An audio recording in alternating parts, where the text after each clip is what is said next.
x plus Y बराबर है a plus B के, ये पहला समीकरण है।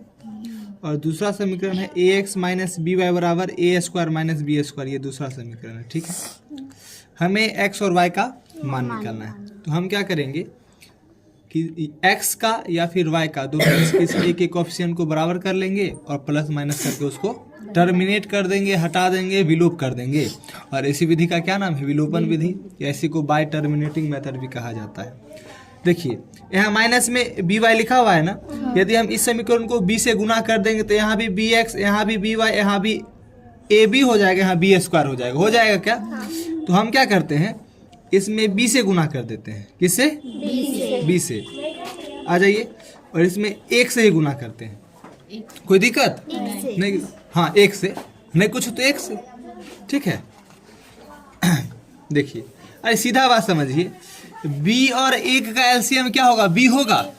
तो 1 को b पुराने के लिए b से गुना करना पड़ेगा और b को b पुराने के लिए 1 से गुना करना पड़ेगा। सही बात है क्या? अब समझ में आया? दोनों चीज कहाँ बराबर होता है? अपने एलसीएम पे। तो b और 1 का एलसीएम b होगा क्या? तो 1 को b पुराने के लिए कितना से गुना करना पड़ेगा? b को b पुराने के लिए कितना से गुना करना पड़ेगा? 1 से, इसीलिए 1 से गुना किया। समझ में आया? चलिए आगे बढ़ा जाए। अब ये bx हो सकता है क्या?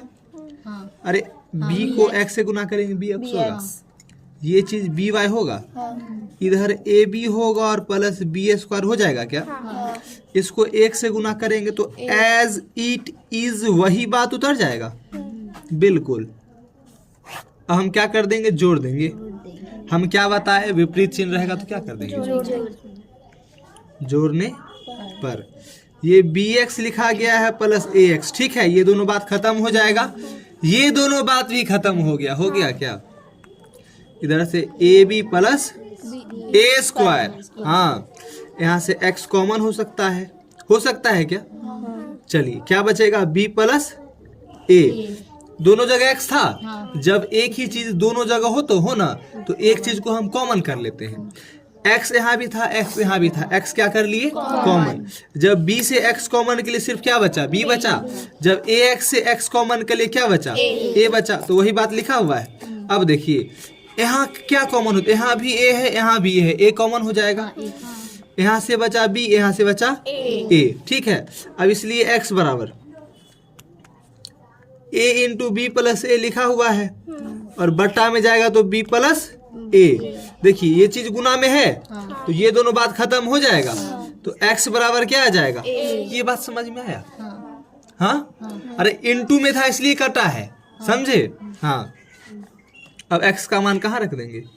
फर्स्ट में। x का मान आपका जहां मन स्वादानुसार, x का मान समीकरण 1 में रखने पर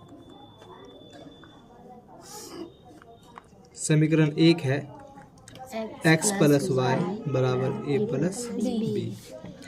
x का मान हमको a मिल चुका है। सही बात है? इसीलिए y बराबर a प्लस बी। a उधर जाएगा तो ये दोनों बात खत्म हो जाएगा। यहाँ से a y बराबर क्या आ जाएगा? b। तो x बराबर आया a और y बराबर आया a। हमारा क्या हो गया?